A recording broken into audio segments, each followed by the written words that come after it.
beast of a car. Picking up to a Civic Si, almost spins it in front of me.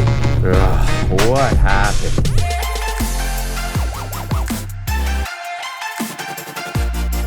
Welcome to our sports sedan build-off finale.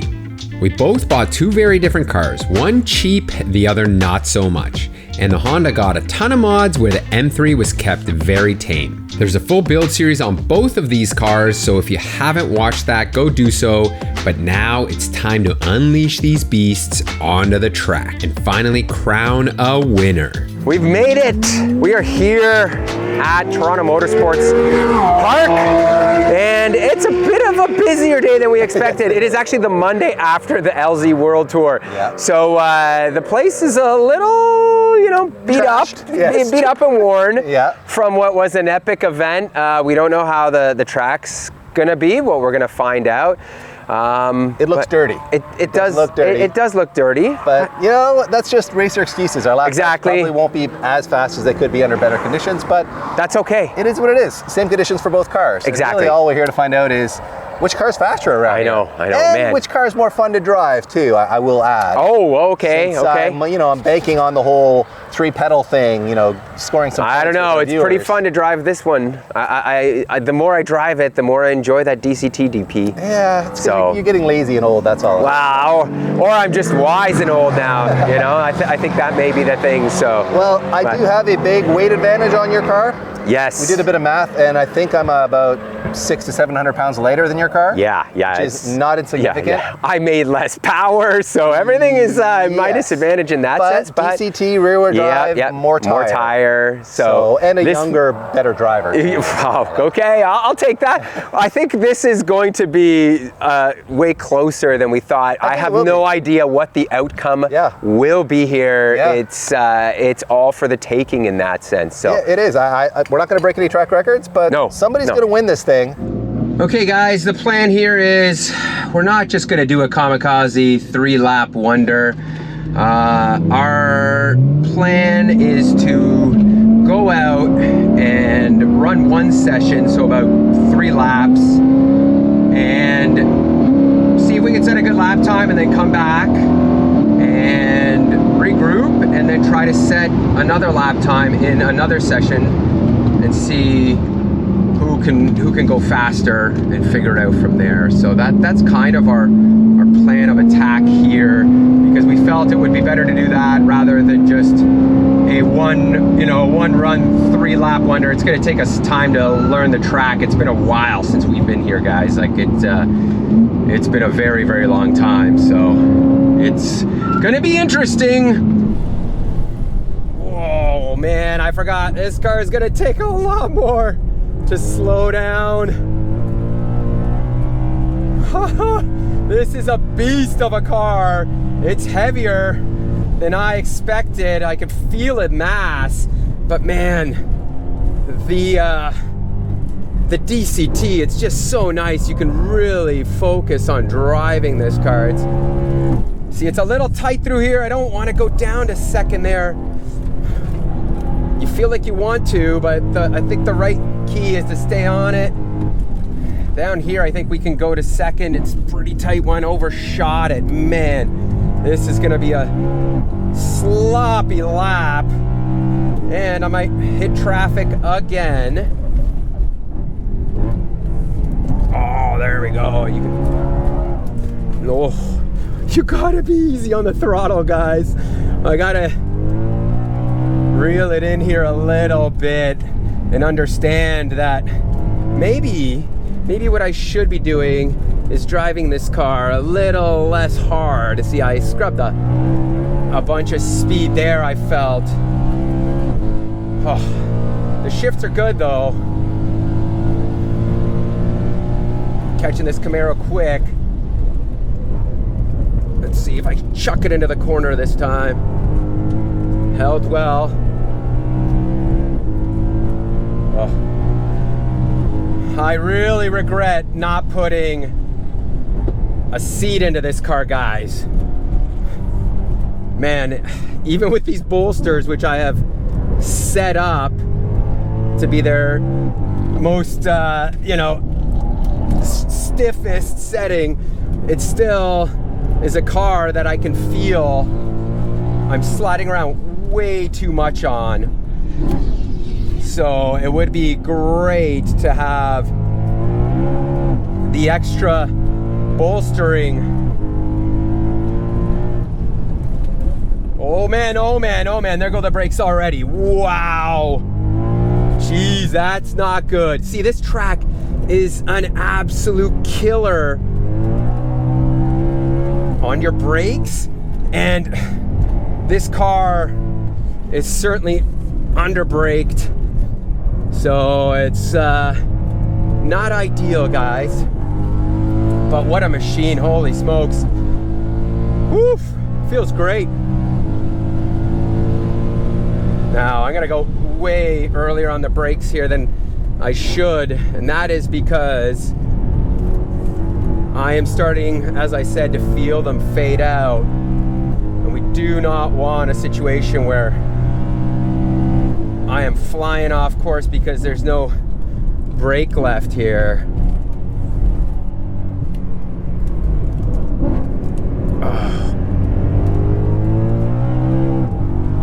I'm starting to get the rhythm of it. Hopefully this guy lets me pass. Thank you, sir. This is really, if I can get this car pointed out here. Oh man, what a motor.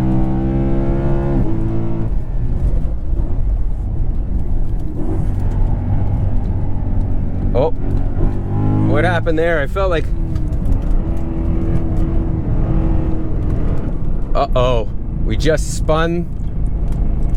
This motor's dead, guys. This motor's dead. Oh, engine temperature, unbelievable. And this motor is done. Well, so much for a competition here, guys. This motor is done. Man, what a bummer.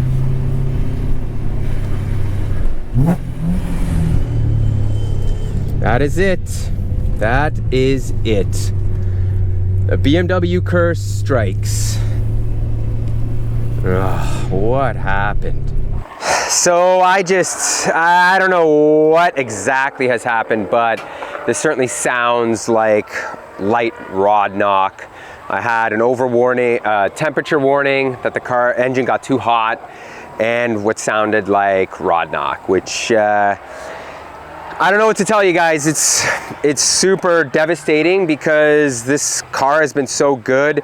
I've been driving it, like I put 4,000 kilometers after the rod bearings. Right before I went out on track, I made sure to check and see how much oil was in the car. There's no dipstick on this. The reading showed that it was in the green. It was just above the middle mark. This track is not known to spin rod bearings. It's not like it's got, you know, very long high-speed corners where you get all the oil sloshing up. So I don't know, guys. I really don't know.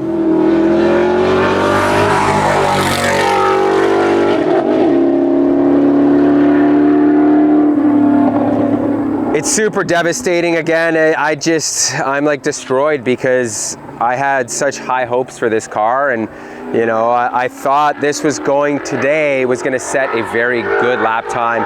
The only lap time that I was able to put down was a 1:23.43, which this car should be way more than that. It probably has 3 seconds in it at least. Yeah, I don't know what else to say. I think we're gonna take this car back to the shop after all this and just inspect a little bit more. We'll include that at the end of this video. You can see this oil here is not from anything oil related. That is the power steering pump kind of puking a little bit, which is very typical on these setups. So BMW's doing BMW things, I guess, DP. That's just how it goes. All right, fellas, this is exciting, but also, man, so gutted for Pete in that M3. I mean, I have to say it's like my favorite BMW, at least favorite modern BMW. I really love that engine and that car.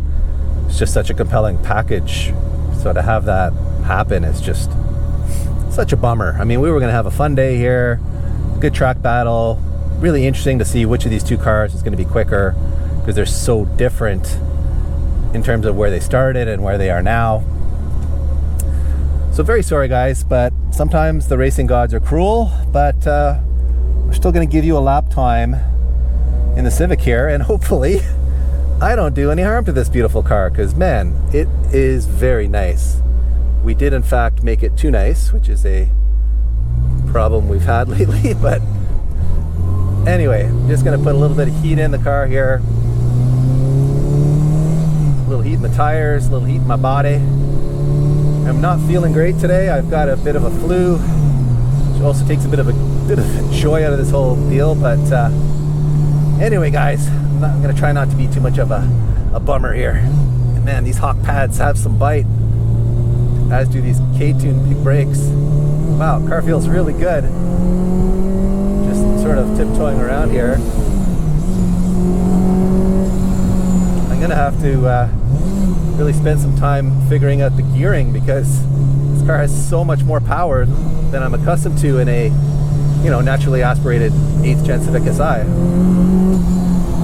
But man, it feels so good, and I got rotation there. That's a good sign. I did crank the rear dampers up to close to full stiff, and that seems to have paid dividends in terms of getting the car to rotate already. So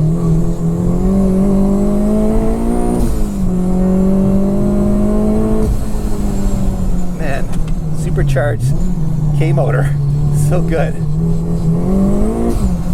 This torsion diff is really going to get a workout. We're asking a lot of it to handle this much power.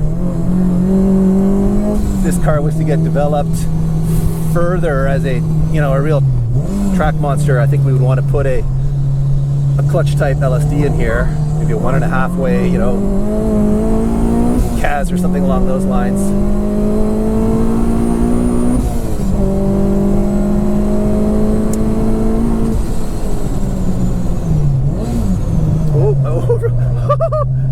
Oh, Dave, how rusty am I, guys? This is like my second time at TMT this year. Only other time was in Connie, tiptoeing around without any brakes. So I am extraordinarily rusty. I'll try to clean my act up here. A little wheel spin. It's got a lot of power for a 255 front, 225 rear, Extreme Contact Sport 02.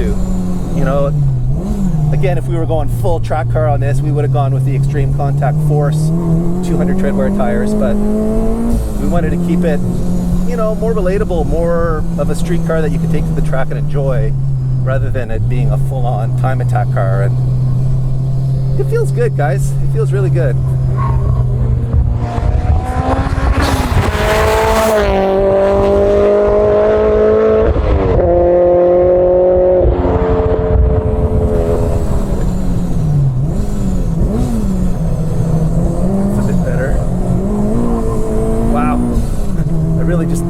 Fourth gear there, not third. It's like all third, fourth, and fifth in this car, which is really weirding my brain out.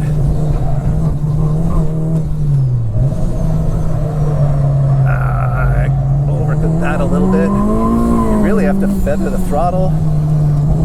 Yeah, rotating there nicely though.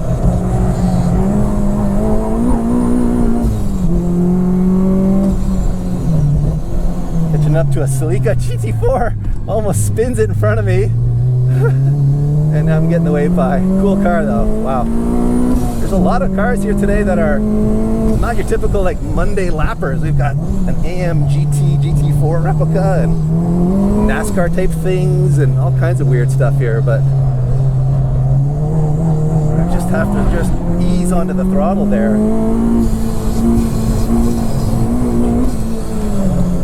Brakes are smelling a little hot.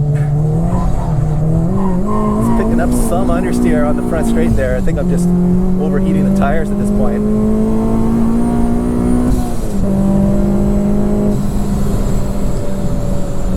Well, I just did a 120.3 fellas on a very messy lap, so apparently I owe you guys an apology. I lied to you. I saw a predictive lap time of 120.3. I actually only did like a 123 because I kept catching people. Never got a clean lap in. And as you would have seen from that footage, I was also missing apexes by 3 feet because the car is so much faster than my brain's calibrated for a K-Series car to be. So, you know, by the 3rd or 4th lap there, I was figuring out how to drive it, but I kept catching cars. So there's certainly, I mean, the predictive feature on that race box is really nice. I just need to learn how to use it. But it does show the potential of this car. It undoubtedly has I think a 118 in it. It's very capable. But when you go to the throttle, it does pick up understeer because it has so much power and torque that it just wants to blow the front tires off. So you have to be very progressive with the throttle.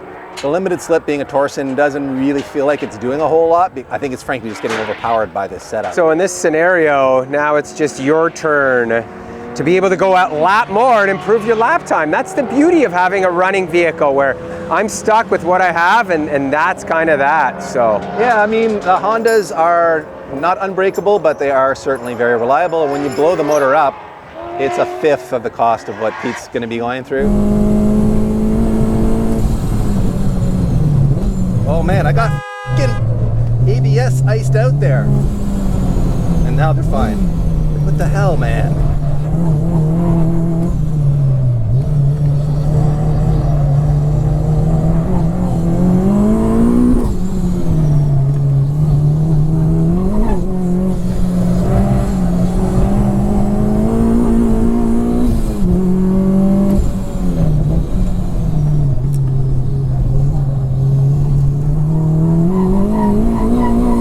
It's tricky to modulate the throttle.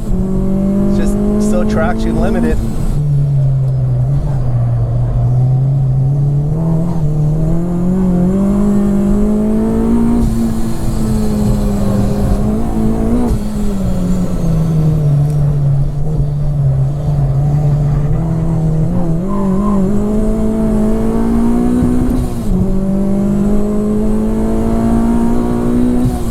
Well, that was a little disappointing. I can only do a 122.86, but in turn 1, full ice mode, which I've never had happen at turn 1 here before, but turn 1 is very bumpy. And it seems to be what triggers ice mode, or when your ABS sort of malfunctions and makes the pedal go rock hard, but you get no stopping power, is going through bumps that upset the car, change the wheel speed, trick the system, and it basically locks you out. It's not a fun feeling. And at that point, I just decided I'm gonna park the car because without sorting that out, I don't really feel confident kind of like trying to really push for a faster lap. So, and frankly, there's no point because Pete's car isn't here to really challenge me at this point anyway. On these Extreme Contact Sport O2s, I still managed 1.3 Gs in the corners, which I think is pretty remarkable. Here, I'll show you the data here so you can see, or maybe you can't see, but it says 1.3 Gs, which for a 340 tread wear tire is pretty impressive.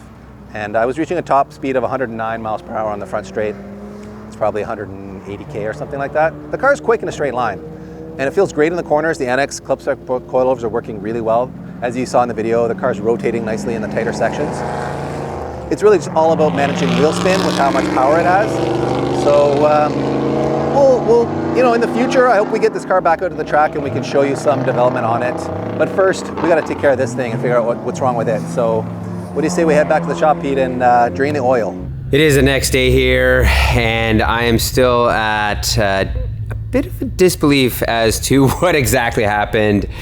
You guys have already heard me kind of go through all of it, so without further ado, the first thing we're gonna do is pull the oil filter and cut it apart, see if I can find any metal flakes, because that will be a determining factor. Part of me doesn't want to believe this has actually happened, so maybe it's like an AC compressor pulley or something, but I'm pretty sure it is gonna be rod knock. So without further ado, let's just get down to it and get to work here. Gotta love where BMW puts their oil filters here. It certainly is convenient for a task like this. Oh yeah, there's our answer, everybody. That is metal shavings. I'm just gonna cut this filter open at this point and have a better look at it. There's a ton, an absolute metric ton here. Let me rip this and show this to you guys. There's a metric ton of shavings in this. So this motor is well done. The idea that, you know, we could save it with fixing the crank and that is just not really in the cards for me. So I'm gonna sit down for a second, have a think, and figure out what to do next here. And it has been a few days. I've had time to reflect, sulk a little bit more, and I don't exactly know what's failed, but we do kind of have a bit of an idea. Obviously, I'm pretty sure a rod bearing is done. Yeah. And it's taken the motor out with it. Why that rod bearing has failed? Well, it either starved itself of oil or the clearances on the bearings were too tight. Foolishly, I didn't check them when we did the rod bearings. Yeah. Because, you know, usually those, the VAC Motorsports rod bearings are actually a little bit looser than the factory ones. Are they? Okay. Yes. So anyways, before, you know, I see a ton of comments as to you guys thinking what it was and why it failed or the improper installation, the fact here is we're not likely gonna know unless there's like a smoking gun, you pull it and, you know, one of the bearings caps falls off. Something wasn't tightened, which it was tightened. We would have like heard something else. Yes. I was there for the install, so I don't think it was ever an installation issue. This is just the reality of what can happen. Like these motors are not known to starve for oil, and there are hundreds of these cars that run on the racetrack and don't have issues. Ironically, when we were at the track, there was 2 other E90 M3s. They were lapping all day long without any issues. So, which I guess, you know, brings up the next point. Like, you gotta be ready if you're taking your car to the racetrack to have something like this happen. And for us, it's you know, it's gutting. It really is. I had such high hopes. I still love this car. I think it is an amazing performance vehicle. The cost of entry is still really, really good.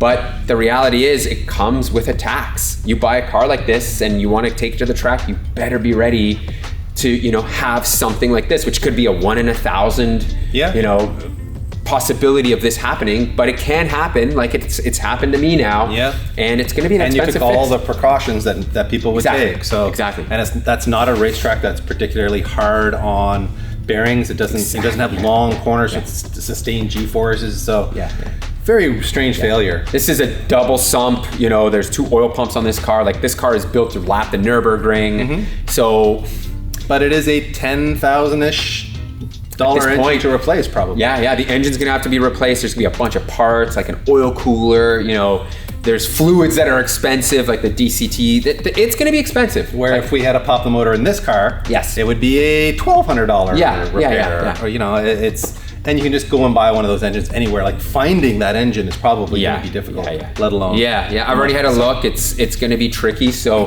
who knows when that happens. Like it's gonna be tough. We're not just going to be able to put this car back together and then take it back to the racetrack and, you know, and try to redo this. Unfortunately, it's something that doesn't happen. And, you know, to that point, it sucks. Like I'm sure you guys also had high hopes for this. It's going to be the best day ever. That's right. It was going to be like a M3 but Pete would drive home in his car and it would be okay. It was going to be an awesome conclusion to what we all wanted to know, and we didn't get to that conclusion. And it sucks. And truth be told, it was going to be really close. I mean, we both did 123s in our first laps in these cars. I then got to go do another set of laps and went a little faster. Pete did not, but he would have gone faster in another set of laps too. So it would have been a really close battle, and I was really looking forward to the roll races because we really would have seen the power curve differentials in those 2 cars. Like there was so much to look forward to. So it is super depressing, but this is the reality of building cars and putting them on the racetrack. And we could have hit it. I could have went and bought a motor and try to, you know, do all this stuff, but we want to be real with you guys. Like, it sucks. There's no real conclusion to this video, but this is kind of a conclusion that you don't want to meet and deal with. But here it is, and it does suck, man. It's depressing, but it's fixable. It's just cars. Like nobody's died here, so we're not going to hold a funeral. I'm still going to make BMW jokes in the future, probably just not today. But it's okay, man. Like that's kind of like, to that point, it is a reality, right? Like it's expensive to fix M cars, and it does reinforce my theory that you know, if you want a cheap, affordable, fun car, get a Honda. If you want to look cool and go fast, but with a potential high risk, and have all of the creature comforts and have the highs of owning a BMW, the DCT and then having the lows. Yeah. And that's what kind of comes with them, man. There's just no skirting it. It's how it goes. So, and truth be told, I've blown up my fair share of Honda motors over the years, so they're not indestructible. You can do things that will hurt them. You know, non-baffled oil pans. We took the precautions that we needed to with this car, and it's a well-trodden path. But it could have happened to this car just as much as it happened to that car. Right. You know, it is always a roll of the dice at the racetrack, and that's just the reality we accept when we take these chances. And I'm sure you guys understand that. Yeah. And now we're going to talk about budget. Yeah. Because we were going to do this at the racetrack, and we were, you know, kind of going to have the whole thing at the racetrack. We're doing it here instead, and.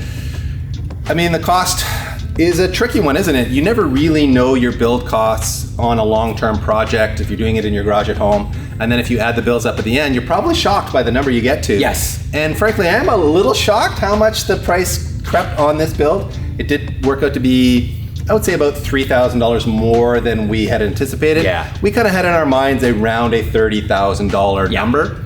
And we actually ended up around $33,500 on this build. US. Yeah. Which is not an insignificant amount of money. No, when you think about it, my goodness, that's a lot of money for a Honda. It is, but it is also now a very capable car. I mean, the performance potential of this car is really very high. New paint job. It looks brand all new. New suspension, new wheels and tires. You know. To go and buy a new Type R is what? $50,000 US dollars? Oh, easy, yeah. So this is still a bargain, considering it is faster than a new Type R, I would wager.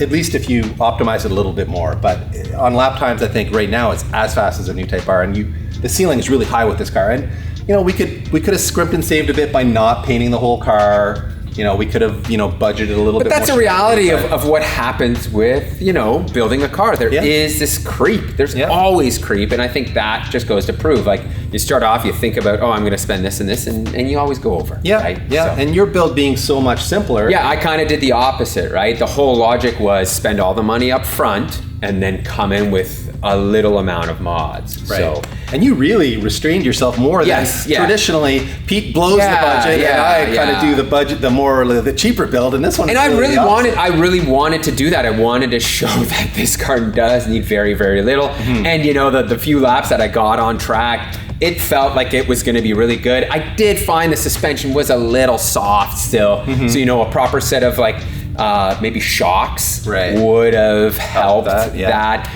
It was certainly tire limited too, but still, I think it would, for like a lapping car, it would have been really, really good. And I was at $27,500, give or take a couple hundred bucks. Yeah. So basically a $5,000 differential, which is a bigger spread than we imagined. Yeah. We figured we'd come within a couple of grand. Which is crazy. I thought that the M3 was going to cost more. Yeah. And to think like the Civic cost more in the end. Yeah, it's ironic. It's ironic, cheaper car. But I think that's kind of indicative of the price creep that will happen in a more in-depth, more involved build, isn't it? Yeah. But I mean, we could introduce the idea that your budget has now increased by $10,000. This is exactly.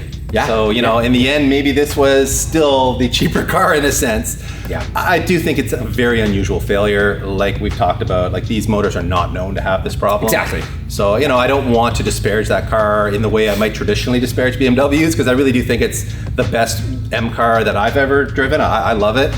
And it makes me sad that this has happened, because I know it's going to discourage you from maybe wanting to enjoy it. Yeah, you know what it does? It just takes that idea of, this car for me was on this like pinnacle high point, and it was really knocked down because of this. Yeah. But I think that would go with any vehicle that suffered a failure like this. And to make matters worse, it's not a common failure. Yeah. And that's where really, if we hadn't baffled the oil pan in this car, gone out on racetrack, spun a rod bearing, you'd be like, okay, well, my bad, that's a stupidity thing. Yeah. In this situation, I took all the precautions, we did the rod bearings, everything was done, other than, again, measuring everything. Mm-hmm. That's where I failed myself. Yeah, but no one does the measuring on these. Right, exactly. It's an OE bearing going on an OE crank. It's been done 1,000 times. Well, they're aftermarket bearings, but they've been done hundreds of times. Anyways, we can bench race and talk about that, but it is one of those things. It is an anomaly in terms of a failure. It shouldn't have happened, and that's really what takes away from this car to me being, you know, what it was supposed to be, right? It goes from high to low, so it does sour the future plans for the car, for sure, in your own mind. But but you know what? The car will come back. There will be an episode. We're going to tear the motor apart, see if we can find the smoking gun. I just don't think it's going to be there, but you know, you guys will see in a future episode on that. And I do have another build series planned for it, all the modifications that I wanted to do. So I'm pumped on that. It's just now I have to find a motor. It's gonna take a little bit of time, right? I want to find the right motor too, for sure, right? So, and in the meantime, we're gonna continue to enjoy this car too. So we do have an episode planned for it where we're gonna take it out to the track against one of our other cars. We'll leave that up to you guys to decide which one that is, but it's gonna be a lot of fun. And I will say this car is an absolute blast around the racetrack. It does need some further refinement, as is the case anytime you build something for the first time and shake it down on the track. We discovered lots of things about it. You know, it's traction limited. It needs a lot more front tire basically to really make use of all that power. But you know, do you make this a track car, or do you just kind of appreciate it for what it is? Because man, it's an awfully nice looking car. It's a really nice road car. That's it, guys. That's going to be a wrap on this one. Again, we do apologize that this did not have the outcome that I'm sure so many of you wanted to see. Trust us, it's bumming and heartbreaking for us, but certainly leave a comment, you know, maybe bring up my spirits a little bit, and go to Patreon and help Peter replace a motor. Patreon.com/Speed Academy. And we do have a whole bunch of merch that we just launched with Import Bible, so there will be a link in the description in the top right hand corner, and I'll put it on the screen so you can certainly support us that way too. So that BMW versus Civic shirt means like some rod bearings along the bottom. Now it's ruined, but all right, guys, thanks again for watching, and we will see you in the next one.